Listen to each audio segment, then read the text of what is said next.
We focus on history, culture, religion, art, social, and philosophy of Nusantara. Here, in the presence of Nusantara, we were made to be forgotten about the goodness of ourselves. Because negativity seems to be more interesting for us. Now, I'm Sutoyo Raharto and friends assist you to remind you, to awaken you that we still can find the gems of Nusantara. They are the great sights of Nusantara.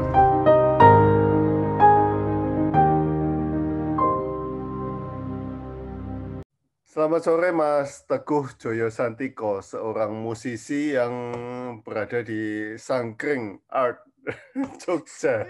Selamat sore Pak Sutoyo Raharto. Saya langsung ke pertanyaan Mas ya. Langsung ya. Ya. Oh ya. Mungkin suatu saat aku perlu membuat sesuatu di rumah, berbagi cerita dan pengalaman apa saja yang aku dapatkan dan aku alami selama di Jogja. Ya.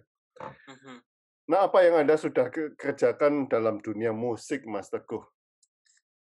Kalau Silakan. ini untuk maksudnya impact yang di Mojokerto ya, maksudnya saya udah ngasih impact apa di Mojokerto kayak gitu? Atau gimana? Di Mojokerto, di Jogja, sampai di Jogja. Sampai nggak balik-balik. Iya. Gimana ya?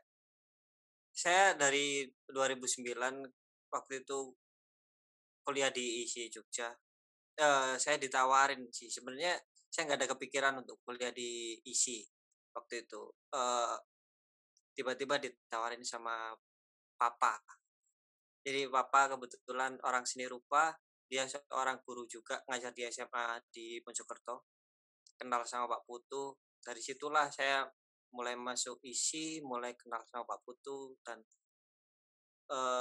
kayaknya tapi dari SMA saya udah mulai pen-penan, sudah mulai ngepen sama teman-teman kayak gitu. Tapi mulai belajar secara formal ya mulai di ISI. Terus di ISI lingkungannya di Sangkring, karena tinggalnya di Sangkring juga, jadi semangatnya sih dapat semangat dari lingkungan di Sangkring gitu. Cuman kalau untuk dari pertanyaannya, mungkin suatu saat aku perlu membuat sesuatu di rumah, sampai sekarang masih belum bisa terrealisasi, Pak. Masih ada terhalang sama beberapa kondisi lah. Ini tahun berapa ya? Postingan kayaknya tahun 2017. Oh, 3 tahun masih belum ya? Iya, maksudnya ya ini statement juga kayaknya ada unsur emosinya dikit sih kan. Iya, terus terang aja Pak, mohon maaf. Karena apa ya? Biasalah orang-orang di sana kan nganggapnya apa sih, kamu ngapain aja sih di Jogja kok sampai nggak pulang-pulang kayak gitu. Emang kamu ngapain aja di sana?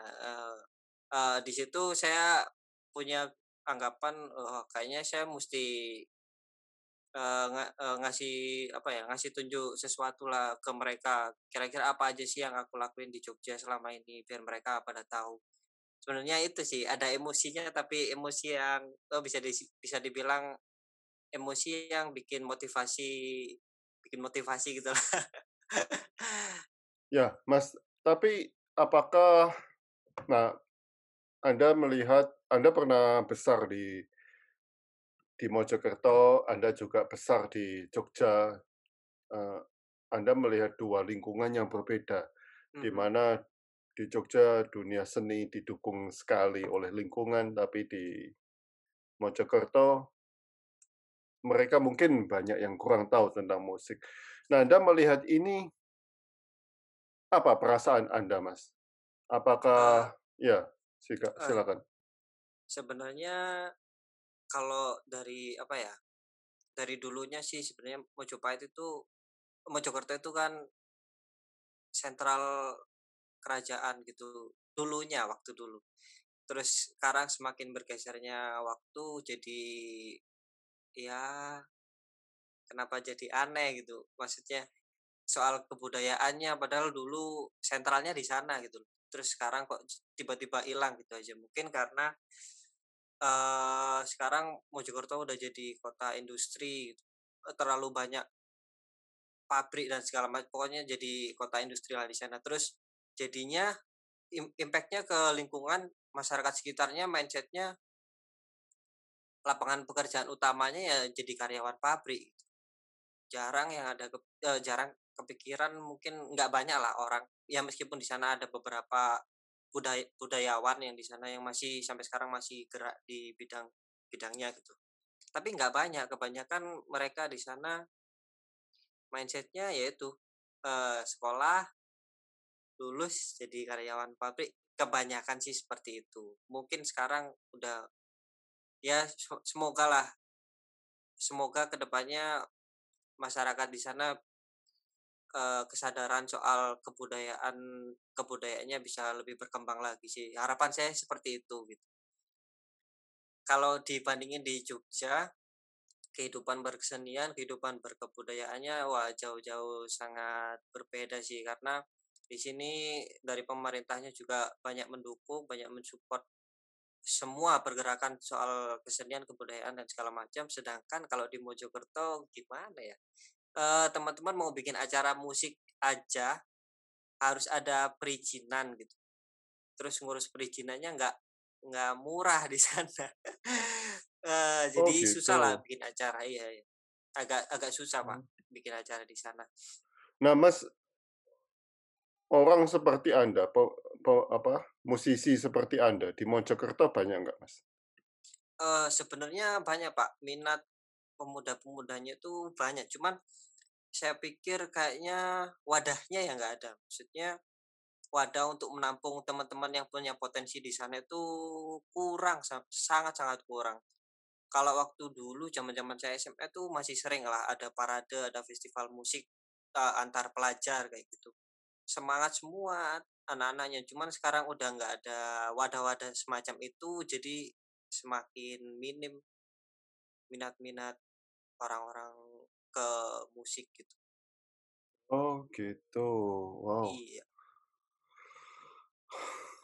Makanya Anda nggak mau balik ya ke sana ya?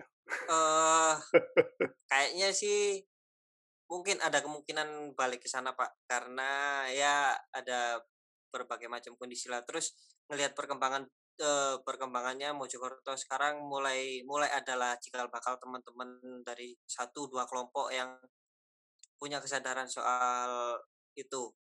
Dan menurut saya itu menarik lah. Kalau misalnya mungkin suatu saat kalau saya mesti pulang, saya udah tahu tempat saya harus nongkrong di mana, itu alhamdulillah sudah ada lah. Kalau sekarang sebenarnya ketertarikan saya soal candi itu ya ketika saya diajak jalan-jalan sama Pak Putu waktu itu, malah saya pun awalnya juga nggak ada kesadaran soal tentang eh, ketertarikan soal candi gitu loh. Tapi ternyata setelah diajak jalan sama Pak Putu, justru saya banyak dapat cerita tentang candi itu dari Pak Putu, dari Pak Kris Budiman kayak gitu. Jadi saya saya sebagai masyarakat Mojokerto sih ketika tahu soal itu ngerasa malu juga gitu. Orang orang maksudnya nggak paham sama nggak paham sama barang yang ada di rumahnya gitu loh. Maksudnya malah justru orang di luar rumah yang paham kayak gitu. Aduh, itu saya ngerasa malu juga sih. Cuman ya gimana? Ya, pertanyaan saya apa yang menyebabkan, ya kita flashback ke belakang. Apa Iya, yang iya. menyebabkan Anda, kita nggak usah ngomong orang Iya, iya, iya. Mojokerto yang lain. Aha. Hmm. Apa yang menyebabkan Anda tidak mengenal candi-candi di Mojokerto atau barang-barang yang ada di rumah Anda sendiri, Mas? Hmm, hmm. Mungkin karena kurangnya edukasi ya Pak ya. Eh dari sekolah mungkin kurang ada sosialisasi, ada edukasi. Eh, Padahal sih sebenarnya bapak saya juga penggemar candi juga. Maksudnya orang seni rupa yang suka ngajak murid-muridnya jalan-jalan ke candi. Cuman karena saya nggak diajar sama bapak saya, jadi saya nggak ikut jalan-jalan ke candi waktu itu. Nggak lah, maksudnya eh gimana Padahal ya? itu kan Ya, candi-candi kan di tetangga. iya, nggak Iya jauh kan? sebenarnya dari rumah, paling 30 menit Iya, gitu. iya, iya. Udah nyampe.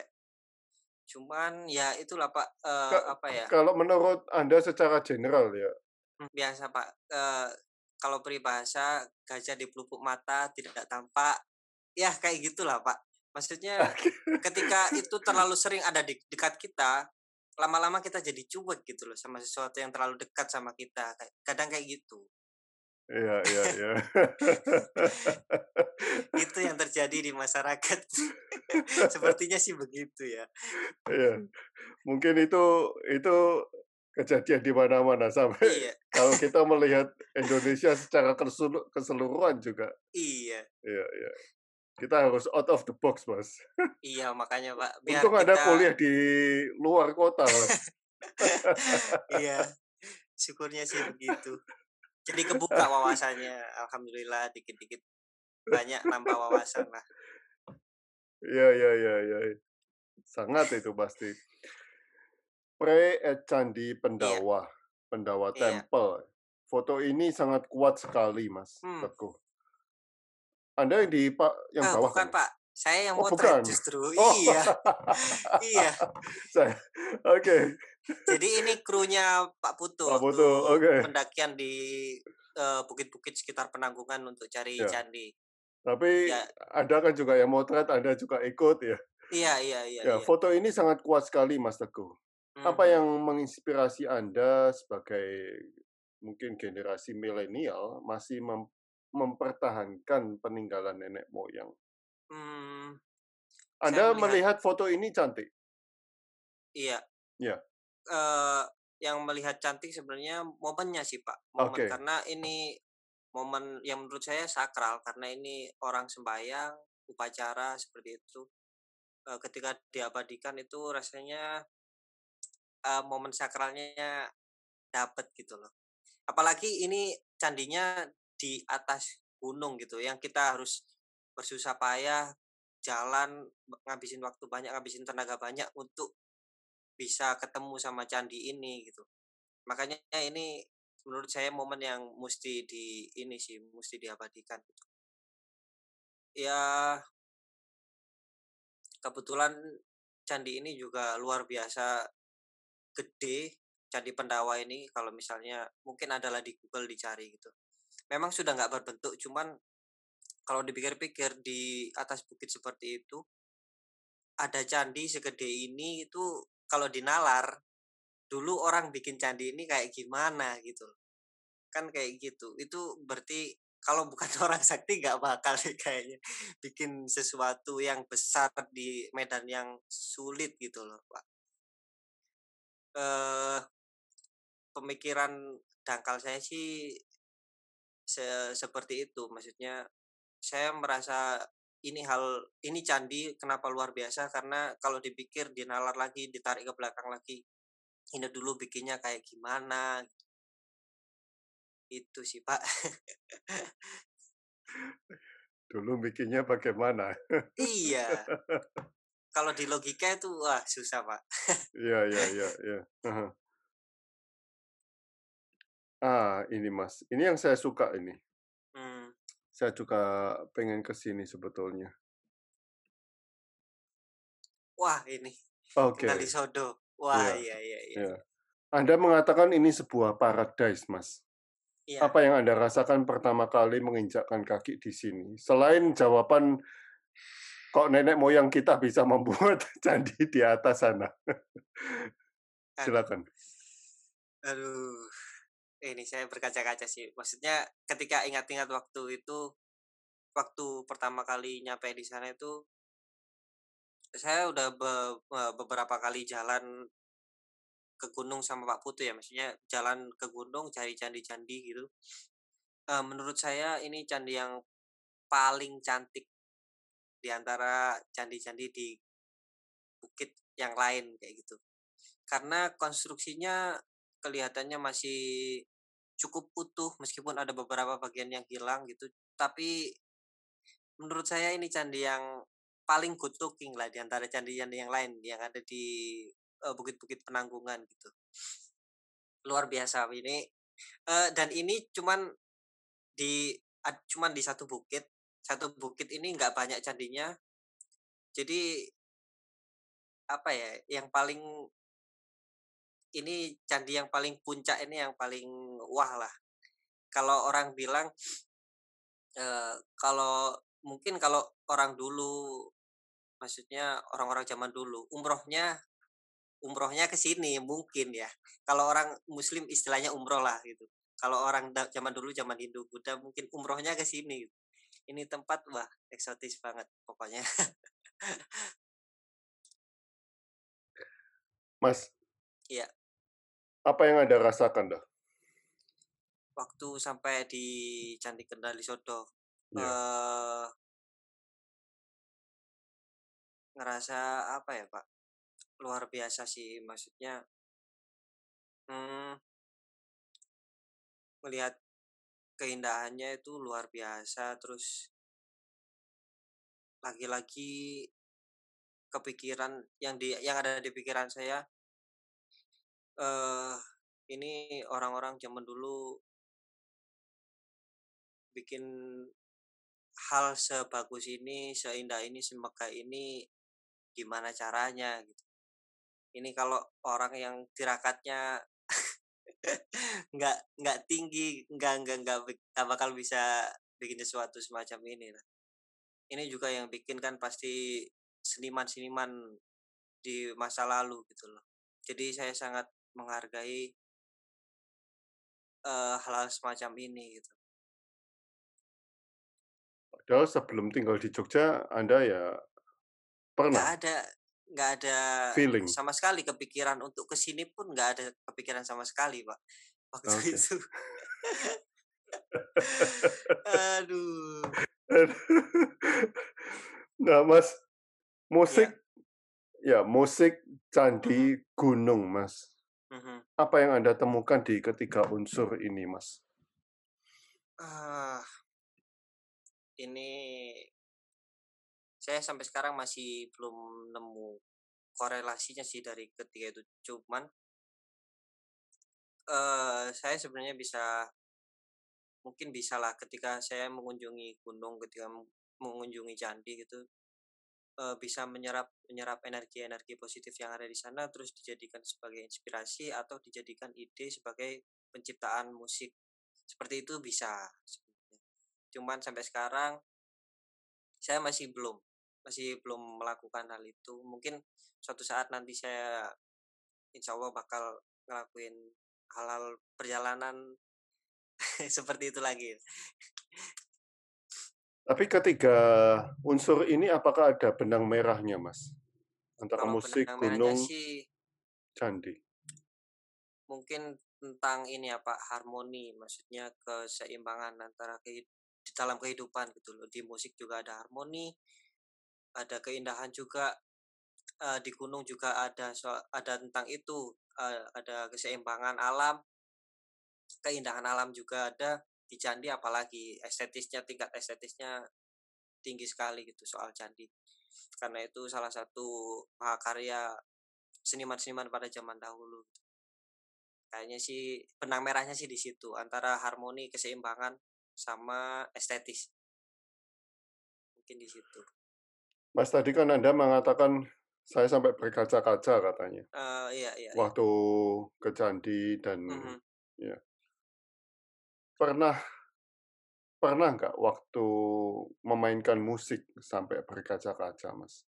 Oh, pernah. Sampai nangis pun pernah. Itu ada videonya waktu konser tugas akhir di ISI. Ada videonya waktu mainin lagu Cinema Paradiso. Waktu itu sama Mas Bagus Mahasiswa juga. Oh. Jadi Mas Bagus Mahasiswa yang main piano waktu itu. Iya. Mengapa, Mas? Karena saya mungkin saya masuk terlalu dalam gitu, Pak. Feel saya masuk terlalu dalam sampai akhirnya saya terhanyut nangis jadinya biasa kayak gitu. Dan itu kan melalui proses, Mas. Iya. Ya kan? Latihan Mhm. dan sebagainya kan. Iya iya Nah, iya waktu iya. latihan nggak sampai menangis? Waktu latihan enggak, Pak. Mungkin karena di situ karena ditonton sama sekian banyak orang waktu itu. Terus, suasananya beda ketika waktu latihan. Jadi karena ketika waktu itu perform jadi khusyuknya itu dapat gitu loh. Beda ketika waktu sama latihan kan, pikiran saya waktu latihan masih benar sama salah gitu. Nah, ketika pas perform saya udah nggak mikirin sama sekali soal itu, saya cuman gimana caranya saya bisa menikmati apa yang saya keluarkan, saya tampilkan. Itu aja sih waktu perform, biasanya seperti itu. Nah, kembali ke kejadian waktu di candi. Anda berkaca-kaca itu kok langsung terjadi dalam waktu sejenak, Mas? Iya, jadi ketika baru sampai halaman candi, Kak, belum nyentuh candinya itu ngelihat sesuatu yang begitu indah itu, gimana ya rasanya ya, aduh, luar biasa. Mungkin Bapak musti coba deh jalan sana. Maksudnya karena untuk menempuh candi itu medannya nggak gampang gitu, terjal tapi bisalah, bisa. Ayo Pak, coba Pak. Oke. Itu saya pengen pergi itu, yang pernah Iya, yang di tebing itu. wajib dikunjungi itu Pak, Kendali Sodo itu wajib. Oke oke. Oke. Wow, ada rencana lagi, Mas, ke candi mana?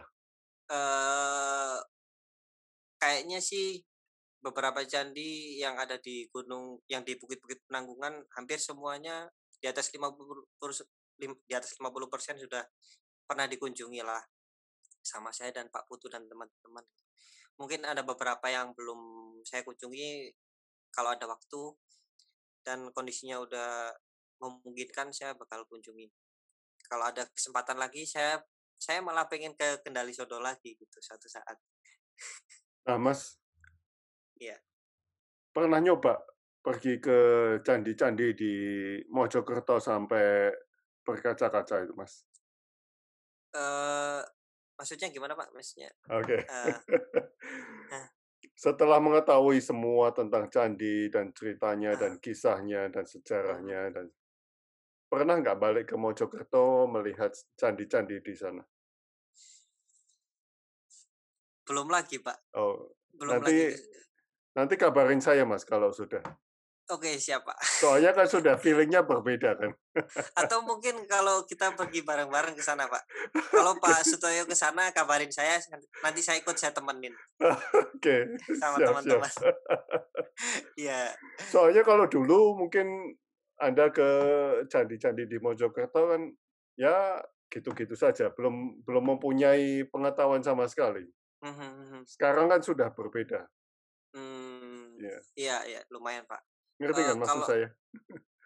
iya, pasti pasti saya, untuk sekarang karena udah dapat beberapa wawasan di Jogja gitu, pengetahuan soal candi sedikit banyak dari sini, mungkin saya lebih gitu, keberadaan candi-candi itu, lebih apa ya, maksudnya, ya maksudnya seniman-seniman zaman dahulu gitu, lebih bisa menghargai lah keberadaan candi untuk saat ini.